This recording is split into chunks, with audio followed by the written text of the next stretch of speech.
자, 오늘 함께 보실 말씀은 야고보서 4장 6절에서 10절 말씀입니다. 야고보서 4장 6절에서 10절 말씀입니다. 신약성경 374페이지입니다.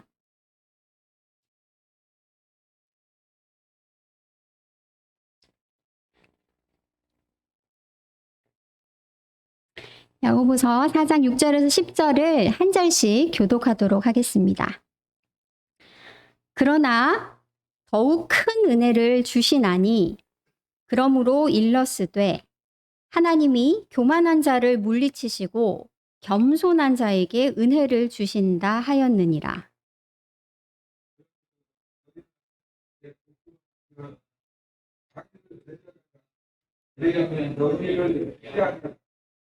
하나님을 가까이 하라. 그리하면 너희를 가까이 하시리라. 죄인들아, 손을 깨끗이 하라. 두 마음을 품은 자들아, 마음을 성결하게 하라.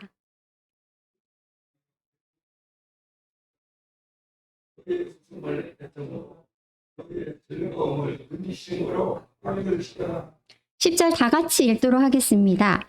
주 앞에서 낮추라. 그리하면 주께서 너희를 높이시리라. 아멘.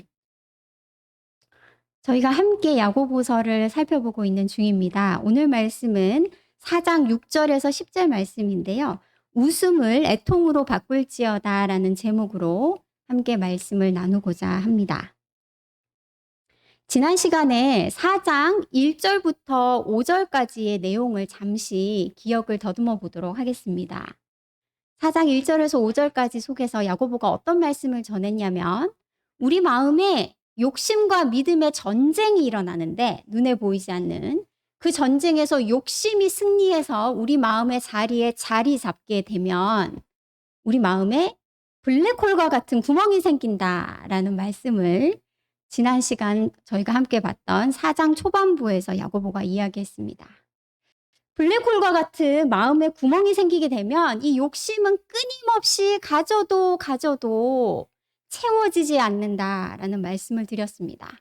그래서 형제를 미워해서 살인죄도 짓고 시기하기도 하고 심지어는 실제로 싸움이 나기도 하는데도 불구하고 가지지는 못한다. 그 욕심이 참으로 만족될 수 없다라는 얘기를 했습니다.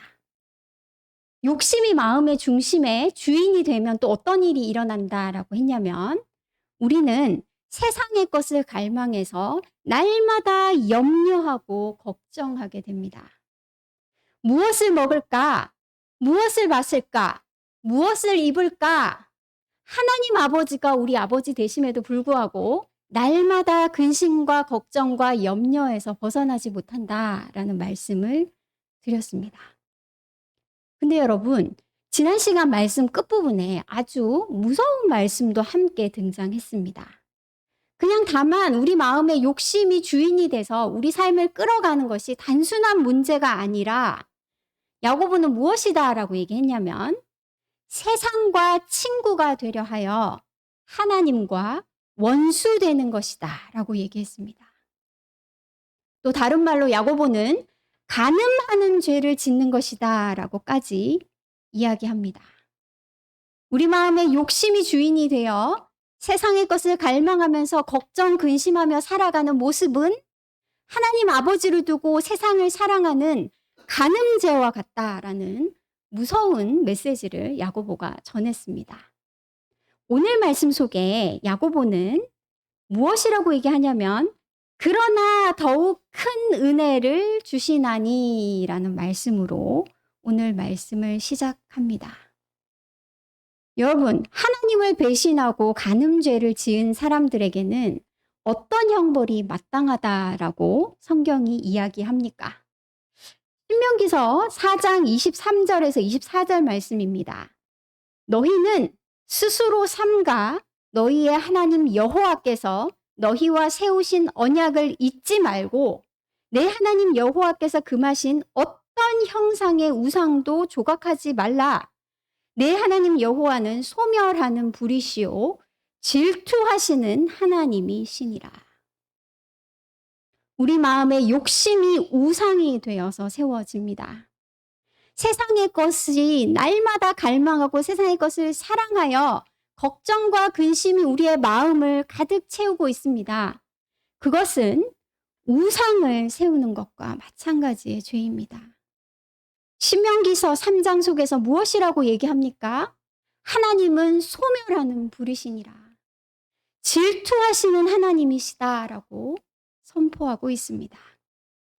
날마다 우리 마음에 우상을 세우는 우상 숭배의 죄, 하나님 아버지를 버리고 세상의 것을 사랑하는 간음의 죄를 짓는 우리들은 이 소멸하는 질투하시는 하나님의 앞에서 소멸하는 불에 불살라져야 마땅한 자들이다라는 것입니다. 그런데 오늘 말씀이 무엇으로 시작한다고요, 여러분?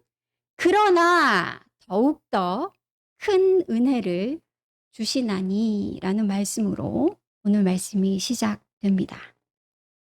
6절 말씀을 제가 읽어보겠습니다.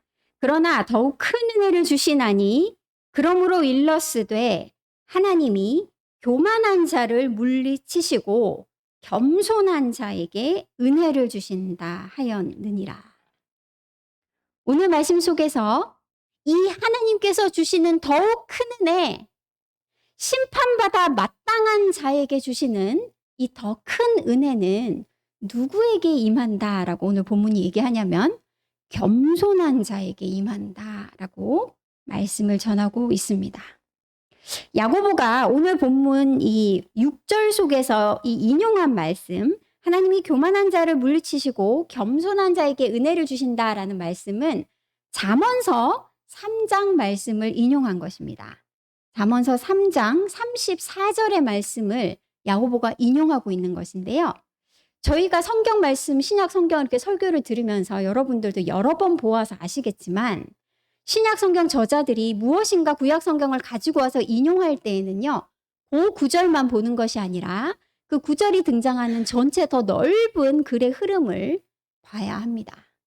야고보가 이 잠언서 3장을 인용할 때에 잠언 3장 속에서 무슨 얘기를 하고 있는지를 우리가 읽어봐야 야고보가 무슨 의도로 이 말씀을 인용하고 있는지를 알 수 있습니다. 잠언 3장을 읽어보면 여러분 두 사람이 등장합니다.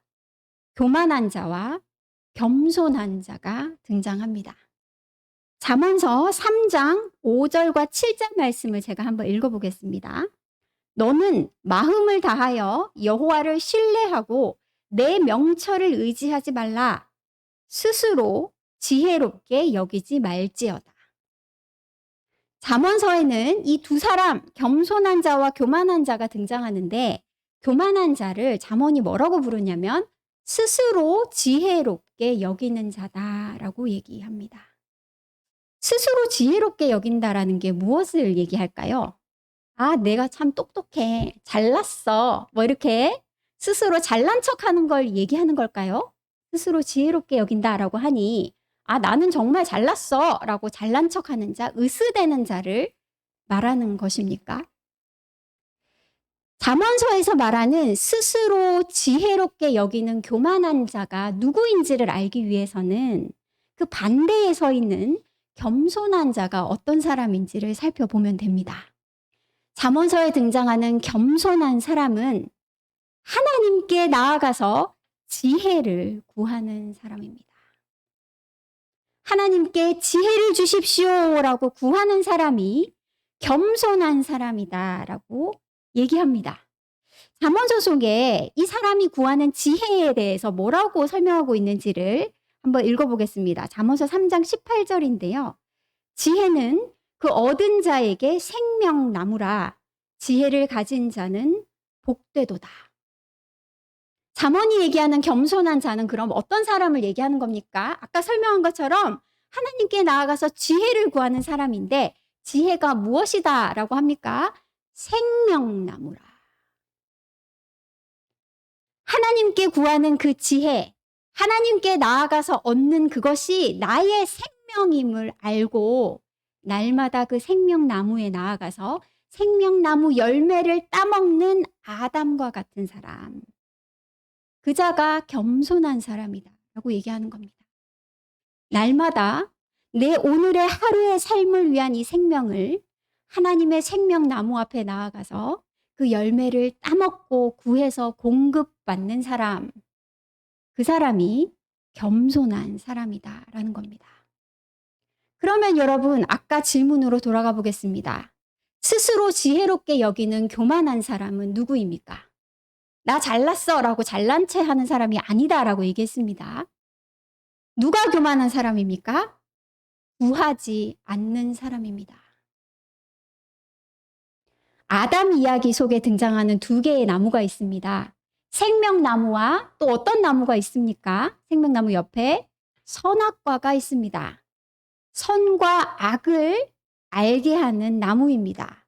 그 나무의 열매를 따먹는다라는 것은 무엇을 의미하냐면 내가 스스로 하나님이 되겠다라는 겁니다. 내가 스스로 지혜로운 자가 되겠다라는 것입니다. 나는 하나님의 지혜가 필요 없어. 하나님께서 주시는 생명 없이도 오늘 하루 얼마든지 살아갈 수 있어.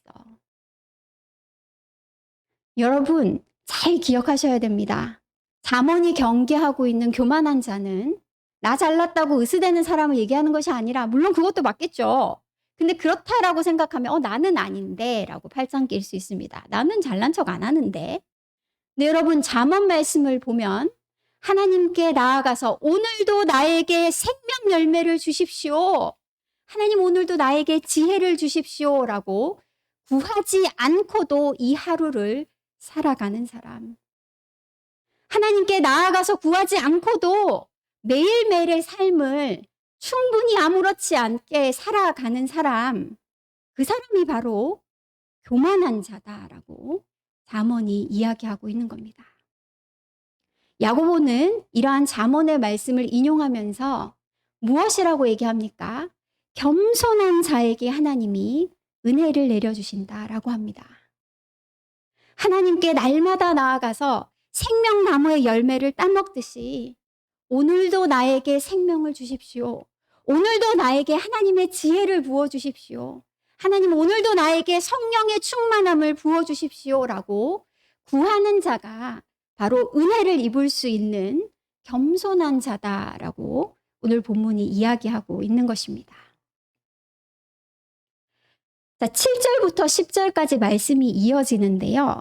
야고보는 7절부터 10절 속에서 이렇게 하나님께 나아가서 은혜를 입는 겸손한 자의 모습을 자세하게 7절부터 10절까지의 말씀을 통해서 설명해 주고 있습니다.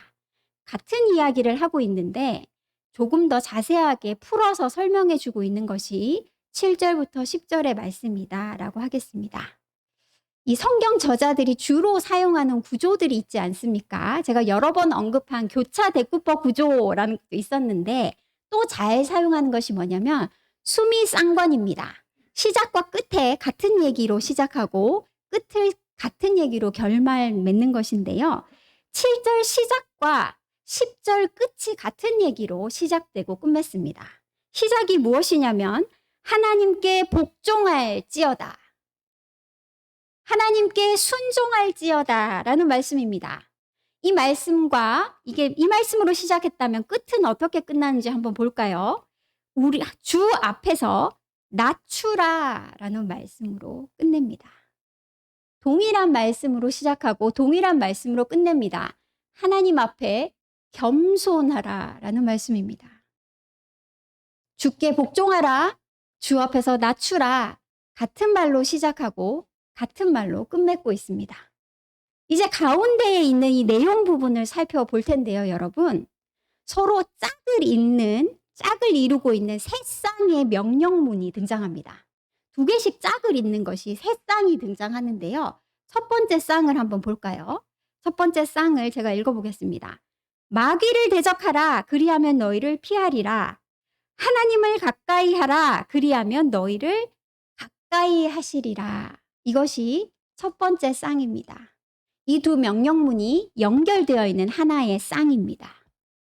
무슨 명령을 주고 있습니까, 야고보가? 마귀를 대적하라, 하나님을 가까이 하라 라는 말을 하고 있습니다.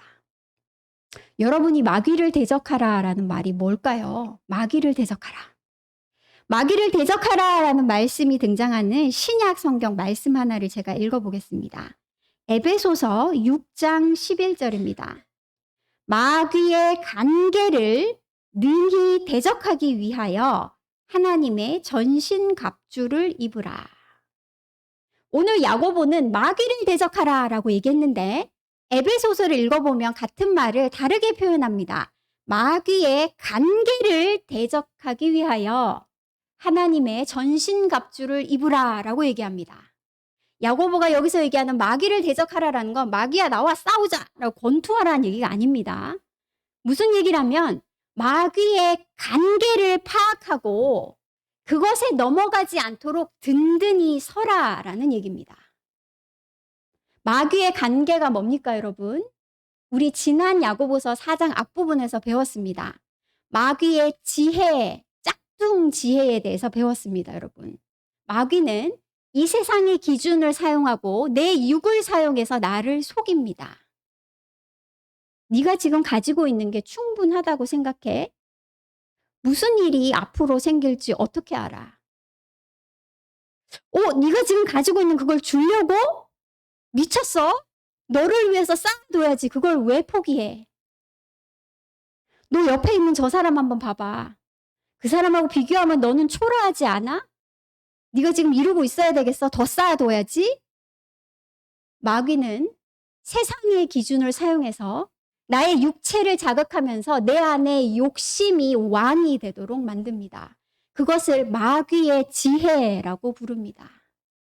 야고보는 첫 번째 명령을 무엇이라고 줍니까? 마귀를 대적하라. 즉 다른 말로 마귀의 간계를 파악하고 속아 넘어가지 않도록 결정하라라는 겁니다. 여러분, 우리는 마귀의 지혜에 싸워서 이길 힘이 없습니다.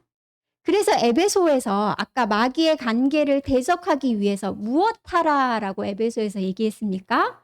하나님의 전신갑주를 입으라. 왜냐하면 우리는 아무리 애써봐도 마귀가 나에게 속삭이는 그 말을 이겨낼 재간이 없습니다. 그래서 오늘 야고보가 마귀를 대적하라라는 명령을 무엇하고 짝지어 놓고 있다고요? 하나님을 가까이 하라라는 말과 짝지어 놓고 있는 겁니다.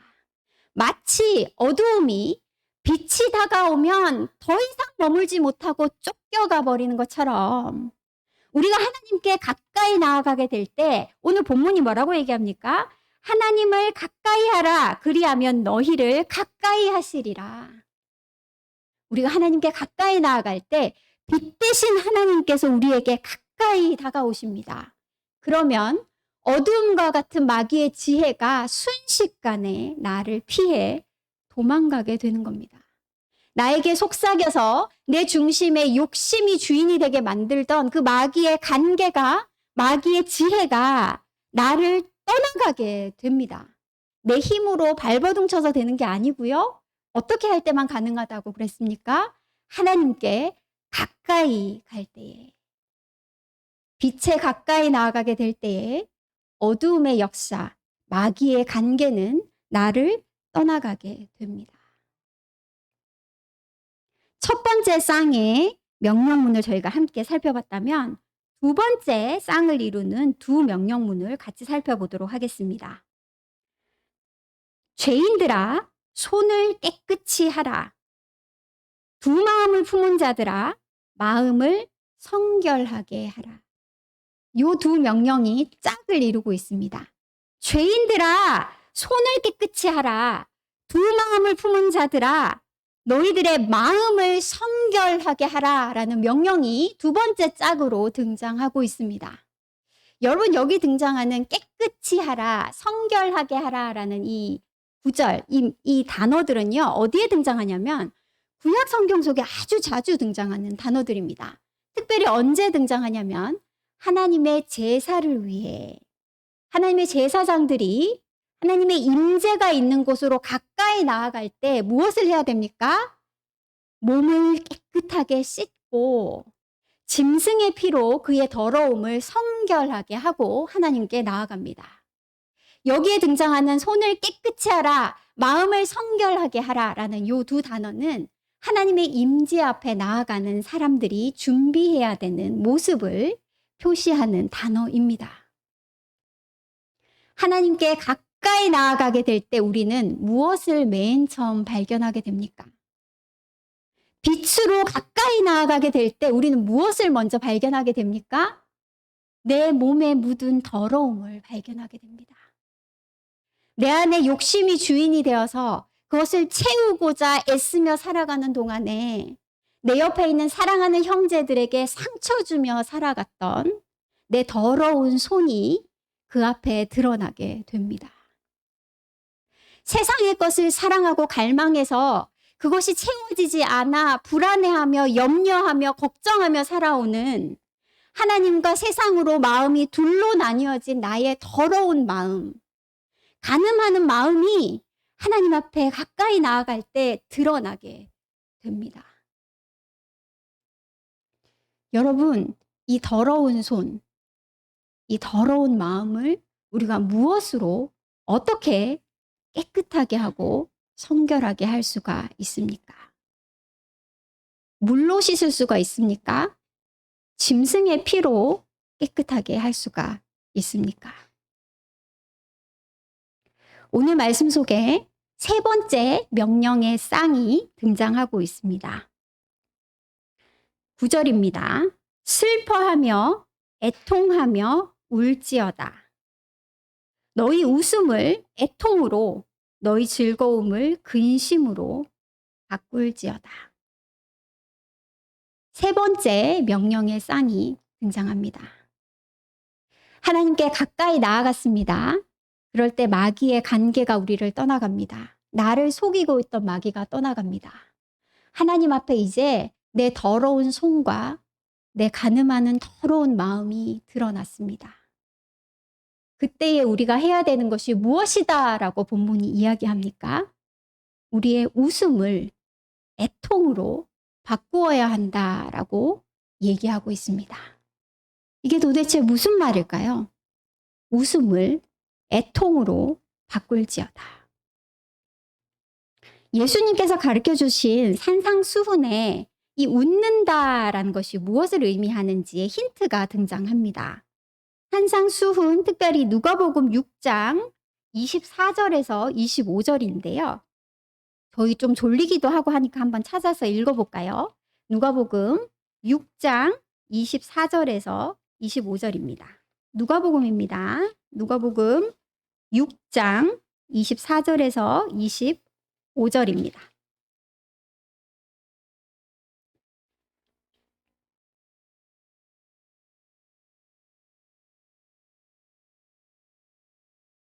신약성경 98페이지네요. 제가 가진 성경으로. 누가복음 6장 24절에서 25절을 다 같이 한번 읽어보겠습니다. 시작. 그러나 화 있을진저 너희 부요한 자여 너희는 너희의 위로를 이미 받았도다. 화 있을진저 즉 너희 지금 배부른 자여 너희는 줄이리로다. 화 있을진저 너희 지금 웃는 자여 너희가 애통하며 울리로다. 예수님이 산상수훈을 통해서 말씀하십니다. 지금 부요한 자여 하이스도다. 지금 배부른 자여 하이슬진저. 지금 웃는 자여 하이슬진저라고 얘기하십니다. 웃는다를 다른 표현으로 지금 본문에서 두 번 다르게 얘기하고 있는데 웃는다와 동일한 뜻을 가지고 있는 표현 두 가지가 있습니다. 무엇입니까? 부요하다. 또 다른 표현으로는 배부르다라는 표현이 등장합니다. 웃는다, 부요하다, 배부르다 같은 것을 얘기하고 있는 겁니다. 예수님이 얘기하고 있는 이 화있다라고 부르는 웃고 부유하고 배부른 이 사람의 모습이 가장 잘 드러나는 예수님의 이야기가 무엇이냐면 부자와 나사로의 비유입니다. 부자와 나사로의 비유를 잠깐 생각해 보겠습니다.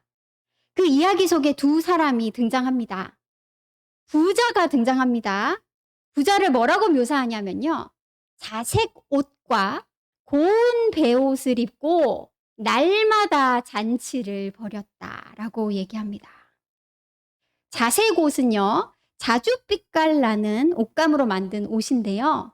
고대에는 그 자줏빛깔 염료가 너무나 비쌌습니다. 왜냐하면 바다 달팽이의 무슨 기관에서 아주 소량 발견되는 염료라고 해요. 그래서 1g 정도 자주색깔 염료를 만들려면 10,000마리 이상의 그 바다 달팽이를 해부를 해서 짜내야 된다고 합니다. 얼마나 비싸겠어요, 그 염료가. 금보다 비쌌습니다. 자색 옷은요, 금으로 만든 옷보다 비쌌습니다. 그래서 심지어 어떤 학자들은 그때 당시 자색 옷의 가치를 지금으로 따지면 1억 정도 한다라고 얘기하기도 합니다.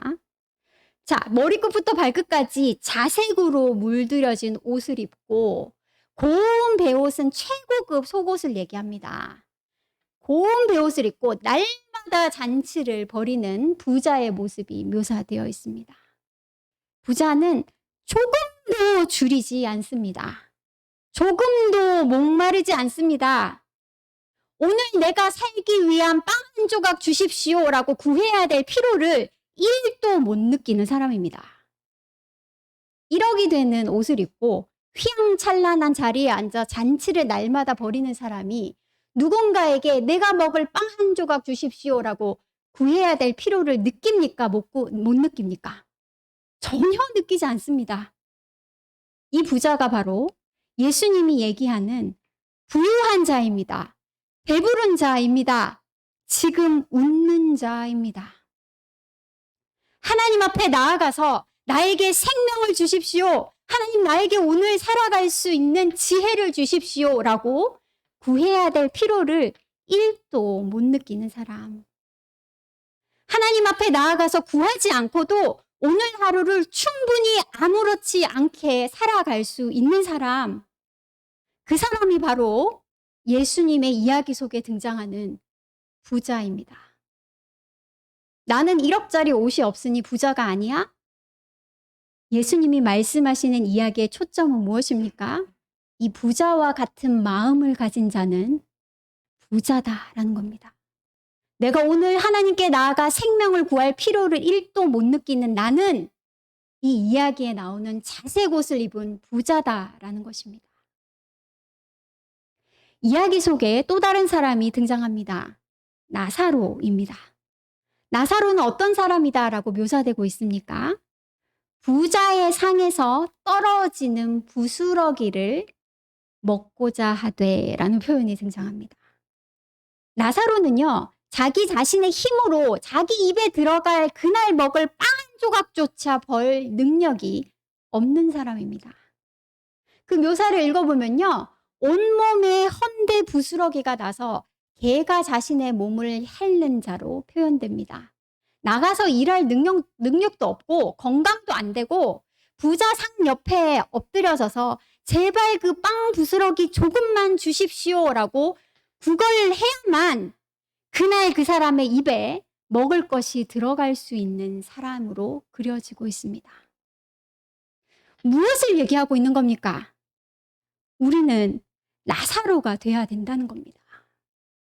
하나님께서 오늘 나에게 생명 주시지 않으면, 하나님이 나에게 오늘 지혜 주시지 않으면 오늘 내 입에 빵 한 조각도 들어가지 못한 사람처럼 하나님 앞에 나아가서 날마다 간절히 생명을 구하는 자, 그 사람이 바로 나사로와 같은 자다라는 것입니다. 이야기의 막바지에 부자와 나사로가 하나님의 심판 앞에 섰을 때의 모습이 등장합니다. 산상수훈에 예수님께서 말씀하셨습니다. 지금 배부른 자, 지금 부요한 자, 지금 웃는 자는 화 있을진저. 지금 목마르고 지금 줄이고 지금 갈구하지 않는 사람은 어떻게 된다고요? 하나님의 심판 자리 앞에 섰을 때에 그때서 애통하게 된다는 겁니다. 그때에 목마르고 줄이게 된다는 것입니다. 그러면 이 산상수훈 속에 같은 메시지가 등장하는데요. 지금 애통하는 자는 복이 있나니. 지금 줄이고 목마른 자는 복이 있나니. 오늘 말씀 가운데로 돌아가 보도록 하겠습니다. 야고보는 겸손한 자에게 하나님의 은혜가 임한다라고 합니다.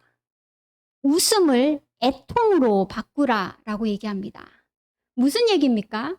우리는 나도 모르게 여러분 어느샌가 자색 옷을 주워 입은 부자가 되어 있습니다. 나의 마음은 배부르고 나의 마음은 꽉 차서 더 이상 하나님께 간구하고자 하는 마음이 1도 없습니다. 내 삶에 걱정, 근심거리가 많지만 하나님 앞에 나아가서 생명을 구하고자 하는 목마름이 1도 없습니다. 나도 모르는 사이에 나는 부자가 되어 있습니다. 지금 웃는 자, 지금 배부른 자, 지금 부유한 자가 되어 있는 것입니다. 야고보가 무엇이라고 말합니까? 너희 웃음을 애통으로 바꿀지어다. 부자의 상에서 내려와서 나사로의 자리로 내려가 앉아야 합니다. 내가 어느샌가 주워 입고 있는 자색 옷을 갈기갈기 찢어야 합니다. 내가 입고 있는 고운 베옷을 벗어버리고 거친 베옷을 입어야 합니다. 제 위에 앉아서 애통해야 합니다. 어느새 부자가 되어 하나님 없이도 매일매일 살아가고 있는 나의 마음을 부여잡고 하나님 앞에 애통해야 합니다. 야고보는 이렇게 얘기합니다. 겸손한 자에게 은혜를 주신다 하였느니라. 회개는 특별한 날에만 하는 것이 아닙니다. 회개는 내가 정말 심각한 죄를 저질렀구나 할 때만 하는 것이 아닙니다. 회개는 나도 모르게 높아진 마음을 끌어내려 나사로의 자리로 내리는 것입니다. 부자의 상에 앉아 하나님 구하지 않고도 날마다 삶을 살아가고 있는 그 교만한 마음을 하나님 없이는 오늘 하루 내 입에 빵 조각 하나 들어가지 않습니다. 라는 심정으로 생명을 구하고 지혜를 구하는 자리로 내려앉는 것입니다. 그럴 때 하나님이 은혜를 주신다라고 합니다. 무엇입니까? 야고보가 계속해서 얘기하는 하나님이 주시는 은혜의 가장 핵심적인 개념은 지혜입니다. 하나님 앞에 나아가 나사로의 자리에 내려앉을 때 하나님을 구하고 간구할 때에 하나님이 우리 마음에 줄이고 목마른 심령을 부어주신다는 겁니다. 애통하는 그 심령, 부자가 된 마음을 붙들고 가슴을 찢는 심령에게 하나님을 찾고 구하는 진정으로 줄이고 목마름을 부어주신다는 것입니다. 하나님만으로 만족하고 하나님만으로 감사하는 지혜를 부어주신다는 것입니다. 성령의 충만함을 부어주신다는 것입니다. 오늘의 말씀을 정리하고자 합니다. 야고보는 오늘 말씀 속에서 3가지 땅을 이루는 명령을 주고 있습니다. 마귀를 대적하고 하나님께 가까이 나아가야 됩니다. 나에게 속삭이는 마귀의 지혜에, 마귀의 관계에 더 이상 속지 않기로 결정하시고 하나님 앞에 가까이 나아가시기 바랍니다. 그럴 때에 우리의 더러운 손과 우리의 나누어진 마음이 드러나게 됩니다. 너희의 죄인들아, 손을 깨끗이 하라. 두 마음을 품은 자들아, 마음을 성결하게 하라. 라는 2번째 명령을 야고보가 주고 있습니다. 어떻게 깨끗이 하고 성결하게 합니까? 우리의 웃음을 애통으로 바꾸어야 합니다. 어느샌가 부자의 상에 올라가 자색 옷을 입고 있는 모습을 발견해야 합니다. 하나님 앞에 애통하며 그 자색 옷을 찢고 나사로의 자리로 내려가 앉아야 합니다. 하나님을 구하고 간구할 때에 하나님은 그 애통하는 마음에 은혜를 부어주십니다. 하나님을 찾고 구하는 줄이고 목마른 심령을 부어주십니다. 주님 한 분만으로 만족할 수 있는 성령의 충만함을 부어주십니다. 마지막으로 10절을 다 같이 읽고 말씀을 마치면 좋겠습니다. 다 같이 읽겠습니다. 시작. 주 앞에서 낮추라. 그리하면 주께서 너희를 높이시리라. 이렇게 날마다 낮아지고 낮아지는 사람, 하나님 앞에 나아가서 하나님께로부터 그날에 일용할 양식을 받아 먹는 사람, 그 사람이 약속의 땅을 차지하게 됩니다. 이렇게 겸손하고 낮아져 날마다 일용할 양식을 먹는 자에게 하나님은 영원한 하나님 나라의 상속자가 되게 하십니다.